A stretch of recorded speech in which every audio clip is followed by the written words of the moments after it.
आज की वीडियो में बात करेंगे ऐसी 3 गवर्नमेंट स्कीम्स के बारे में जिनमें आपको कोलेटरल फ्री लोन मिल जाएगा। आपको लो इंटरेस्ट रेट होगा, सब्सिडीज भी मिलेंगी। सब्सिडीज मतलब आपको 35% तक की सब्सिडी आप में मिल सकती है। अगर आप 10 लाख तक का लोन लेंगे तो 3.5 लाख जो है वो गवर्नमेंट आपको छूट देगी। आपको 3.5 लाख नहीं भरने होंगे। तो एलिजिबिलिटी क्राइटेरिया के बारे में बात करेंगे और सबसे मेन इंपॉर्टेंट मिस्टेक्स के बारे में बात करेंगे और किसको कौन सी स्कीम्स में अप्लाई करना चाहिए वो भी हम इस वीडियो में बात करेंगे। तो अगर आप बिजनेस खोलना चाहते हैं, अगर आपको लोन चाहिए तो ये वीडियो आपके लिए है। तो पहली जो स्कीम है वो है prime minister employment generation programme, जिसके तहत आपको 50 लाख तक का लोन मिलेगा मैन्युफैक्चरिंग सेक्टर के लिए और 20 लाख का लोन मिलेगा सर्विसिंग सेक्टर के लिए। तो उसके बारे में बात करेंगे, क्या क्या डॉक्यूमेंट आपको चाहिए और कैसे कैसे आप इस फॉर्म को अप्लाई कर सकते हैं। सबसे पहले बात करते हैं हु कैन अप्लाई। तो अगर आप स्मॉल स्केल के मैन्युफैक्चरिंग या सर्विस बिजनेस में जाना चाहते हैं तो आप इसके लिए अप्लाई कर सकते हैं। अगर आपको पहले से ही एक बिजनेस है तो आप इसमें अप्लाई नहीं कर सकते। और अगर आप ट्रेडिंग बिजनेस करना चाहते हैं, ट्रेडिंग बिजनेस में आएगा जैसे आपका कि आप होलसेल का बिजनेस करना चाहते हैं तो वो आप इस स्कीम के अंदर कवर नहीं होता है। तो हम बात कर लेते हैं कि इसमें कितना लोन अमाउंट मिलेगा। तो जो मैन्युफैक्चरिंग सेक्टर है उसको अभी 2024 तक 25 लाख था, लेकिन अभी बजट में इसको 50 लाख कर दिया गया है। और जो ये है 10 लाख जिसमें आप सर्विस सेक्टर के लिए करेंगे उसमें 10 लाख से इसको बढ़ा के 20 लाख कर दिया गया है। तो ये डबल कर दिए गए हैं। मैन्युफैक्चरिंग मशीन रखना चाहते हैं तो आपको 50 लाख तक का लोन मिलेगा। और अगर आप जैसे सर्विसेज में जाना चाहते हैं जैसे कि टिफिन सर्विसेज, ऐसी कोई सर्विसेज खोलना चाहते हैं तो आपको 20 लाख तक का लोन इसमें दिया जाए। इसमें बात आती है कि ये जो 15 से 35% की सब्सिडी मिलेगी।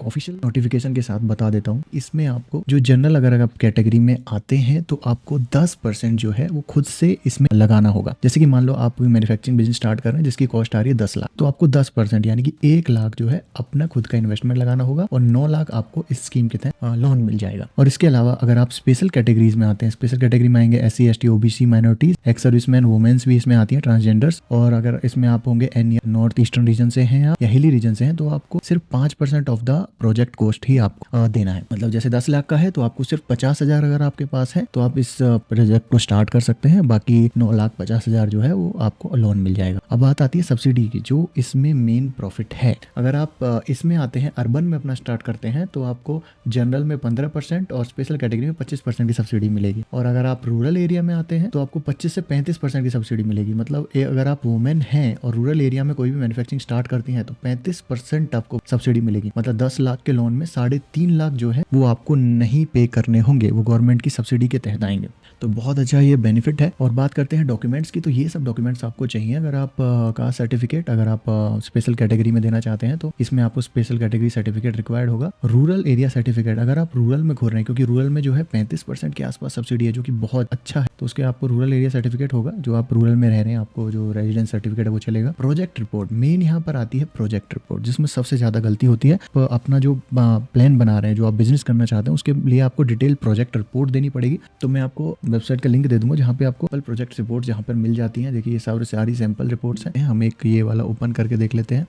ये सब आपकी पर्सनल डिटेल होगी। उसके बाद आता है आप क्या करना चाहते हैं, उसके बाद कॉस्ट टोटल क्या है आपकी, और इसके बाद आपका कितना लोन ले रहे हैं आप, कितना आपका ओन कैपिटल है, वर्किंग कैपिटल क्या है, वर्किंग कैपिटल मतलब सैलरीज, रेंट में आपका कितना खर्चा जाएगा, उसके बाद कितने टाइम तक के लिए लोन ले रहे हैं आप, वो आपको यहाँ पर बताना होगा। उसके बाद ये आपको कब से आप इसको स्टार्ट कर देंगे, इम्प्लीमेंट कर देंगे, और ब्रेक इवन पॉइंट मतलब कितनी टोटल सेल्स का कितना % होने पर आपका जो है कॉस्ट जो है वो कवर हो जाएगा, वो ब्रेक इवन पॉइंट में आता है। तो वो आप यहाँ पर जो है वो कितने जो लोग हैं आपके साथ काम कर रहे हैं वो भी आप इसे यहाँ से आप इसमें मेंशन करना होगा। उसके बाकी सारी डिटेल है ये आप ऑनलाइन भी बनवा सकते हैं और खुद से भी आप इसको बना सकते हैं। जो डॉक्यूमेंट आपको बता रहा था उसमें सबसे इंपॉर्टेंट बात यहीं पे आके अटक जाती है कि प्रोजेक्ट रिपोर्ट किसकी अच्छी है। क्योंकि जब हम बैंक के पास जाते हैं तो बैंक जो है हमारी एप्लीकेशन को देखता है कि हमारी एप्लीकेशन में जो प्रोजेक्ट है, जो हम बिजनेस करना चाह रहे हैं, वो कितना स्ट्रॉन्ग है, क्या वो प्रॉफिटेबल हो पाएगा, क्या वो सही चलेगा। तो वो इस चीजों के हिसाब से हमारी प्रोजेक्ट रिपोर्ट जो है वो अहम आती है। मैं आपको वेबसाइट को मेंशन कर दूंगा, उसमें 400 से स्टार्ट होकर 2000 तक जो है वो अच्छी खासी प्रोजेक्ट रिपोर्ट बन जाती है। और मैं आपको यही रिकमेंड करूंगा कि आप किसी प्रोफेशनल से बनवाएं ताकि इसमें कोई गलती ना हो, क्योंकि यही हमारा मेन है। अगर आपका प्रोजेक्ट रिपोर्ट सही होता है तभी आपको लोन मिलने के जो चांसेस हैं वो बहुत बढ़ जाते हैं। अब बात कर लेते हैं कौन कौन एलिजिबल है। अगर आपकी 18 साल से एज ऊपर है तो आप इसको अप्लाई कर सकते हैं। और 10 लाख से ऊपर के लोन के लिए इसमें 8th पास मांगी गई है। तो अगर आप 8th पास हैं तो आप इसमें 10 लाख से ऊपर का लोन जो है वो अप्लाई कर सकते हैं।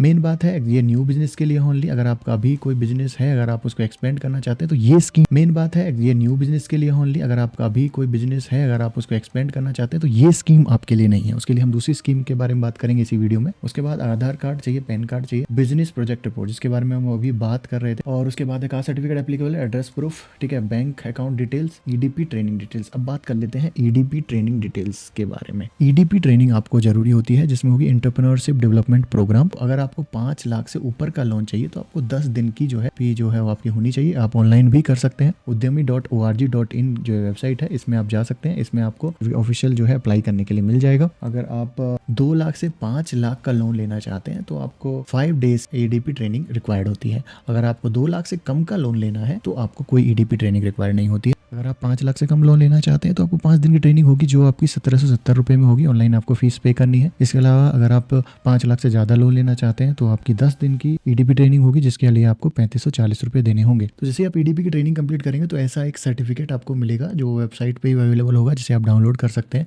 इसके बाद हम आते हैं कि कौन कौन से बिजनेसेस इसमें अप्लाई कर सकते हैं। अगर आप मैन्युफैक्चरिंग में हैं, जैसे कि आप पेपर कप मैन्युफैक्चरिंग करना चाहते हैं, स्पाइस पैकेजिंग करना चाहते हैं, फिर उसके बाद आ जाता है सर्विसेज के लिए। आप फोटोग्राफी की सर्विसेज देना चाहते हैं या टिफिन सर्विसेज देना चाहते हैं, 10 टाइप ये सर्विसेज में आते हैं, वहाँ भी आप स्टार्ट करना चाहते हैं तो आप इसमें अप्लाई कर सकते हैं। मैन्युफैक्चरिंग में आपको मैक्सिमम 50 लाख तक मिल सकता है और इसमें आपको मिलेगा 20 लाख। मिस्टेक्स टू अवॉइड, आपको सारे डॉक्यूमेंट एक तो अच्छे से करने हैं और जैसे मैंने बताया प्रोजेक्ट रिपोर्ट आपको सबसे अच्छे से ही बना के देनी है। इसी पे आपका डिपेंड करता है कि लोन आपको मिलेगा या नहीं मिलेगा। तो ये सबसे जरूरी बातें हैं, इसमें आपको ध्यान रखनी है। नेक्स्ट स्कीम जो आती है हमारी वो है पीएम मुद्रा योजना। इसमें आप एक्सपेंड भी कर सकते हैं अपने बिजनेस को। आपका एक बिजनेस है, आपकी पहले से एक शॉप है जिसको आप चाहते हैं कि उसको आप बड़ा करना चाहते हैं, इसको आप बढ़ाना चाहते हैं, तो आप इस पीएम मुद्रा योजना की तरफ अप्लाई कर सकते हैं। ठीक है, इसमें भी सेम कोलेटरल आपको नहीं चाहिए, तो सिंपल आपकी जो प्रोजेक्ट है, आपका जो बिजनेस है, उसी के आइडिया पे लोन आप ले सकते हैं। इसमें 3 तरह की कैटेगरीज होती है, उन कैटेगरीज को जानना बहुत जरूरी है। अगर आपका नया बिजनेस है, अभी आप नया बिजनेस है, तो आप शिशु कैटेगरी के थ्रू अपना 50,000 तक का लोन अप्लाई कर सकते हैं।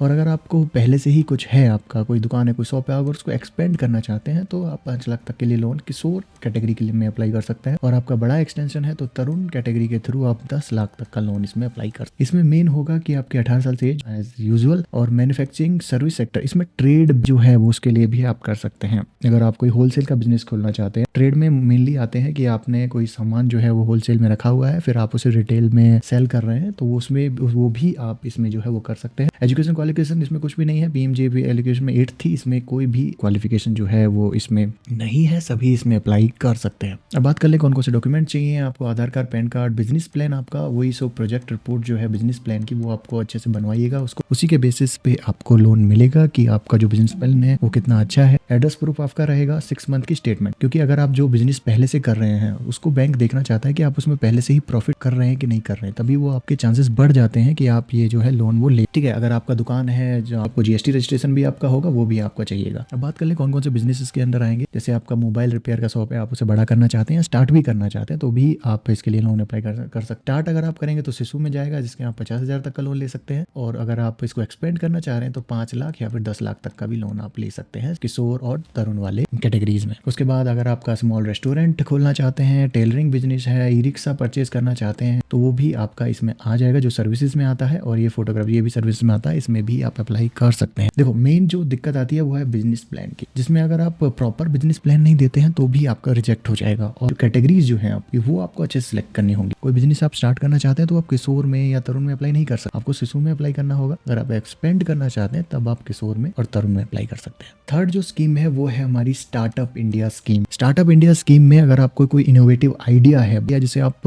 एग्जीक्यूट करना चाहते हैं तो उसके लिए आप स्टार्टअप इंडिया स्कीम में अप्लाई कर सकते हैं। मैं आपको यहाँ बताऊंगा जहाँ पर आपको रजिस्ट्रेशन करना है ताकि आपको टैक्स बेनिफिट्स मिल सके और आपको फंडिंग मिल सके, क्योंकि स्टार्टअप्स के लिए इंडिया में काफी तरह की फंडिंग्स अवेलेबल है गवर्नमेंट की तरफ से और प्राइवेट्स की तरफ। तो अगर आप इसको रजिस्ट्रेशन करते हैं तो आपको टैक्स बेनिफिट्स मिलेगा, 3 साल तक आपको कोई टैक्स नहीं देना होगा। इस स्कीम के थ्रू आप 10 लाख से 1 करोड़ तक का लोन जो है वो गवर्नमेंट से ले सकते हैं। बात कर लेते हैं एलिजिबिलिटी की। तो सबसे पहले जो भी आपका स्टार्टअप है, बिजनेस है, वो DPIIT मतलब department of promotion of industries and internal trade, वहाँ वो रजिस्टर्ड होना चाहिए। ये आपको startupindia.gov.in की वेबसाइट पर जाएंगे तो वहाँ पे स्टार्टिंग में ही आपको रजिस्ट्रेशन का ऑप्शन मिल जाएगा। जब आप रिकॉग्निशन टैब में जाएंगे आपको दिखेगा अप्लाई फॉर DPIIT रिकॉग्निशन, जिसमें आपको टैक्स बेनिफिट्स और सर्टिफिकेट जो है वो भी मिल जाएगा। इसमें आप अपनी जो आपका जो बिजनेस है, जो स्टार्टअप है, उसको रजिस्टर करिए, उसके बाद आप इस स्कीम के लिए एलिजिबल होते हैं। सेकंड जो आता है कि should be innovative and product services. जो भी आप करना चाहते हैं शुड बी इनोवेटिव, वो लगना चाहिए कि आप कुछ नया स्टार्टअप कर रहे हैं जिसे गवर्नमेंट भी सपोर्ट करना चाहे, क्योंकि ये स्टार्टअप की बात है। जो बिजनेसेस नए स्टार्ट हो रहे हैं तो ओल्डर देन 10 ईयर से नहीं होना चाहिए। अगर आप आपने 5 साल पहले 6 साल पहले भी स्टार्ट किया है तो वो भी स्कीम के अंडर आता है। तो अच्छी बात इसमें ये है कि बैंक की हर एक ब्रांच को ये इंस्ट्रक्शंस दिए हुए हैं कि उनको 1 SC ST और 1 वुमेन को जो है वो लोन देना ही देना है इस स्कीम के थ्रू। तो काफी सारे SC STs और वुमेन्स हैं, उनको इसमें काफी बेनिफिट हो। नेक्स्ट आता है business corporation certificate. Business corporation certificate जो है वो मिनिस्ट्री ऑफ कॉर्पोरेशन अफेयर्स की वेबसाइट पे जाके आपको मिलेगा। जब इस वेबसाइट को आप विजिट करेंगे तो स्टार्टिंग में होम पेज में ही आपको ये दिखेगा रजिस्टर योर कंपनी। तो इसमें आप अगर आप प्राइवेट लिमिटेड हैं, अगर आप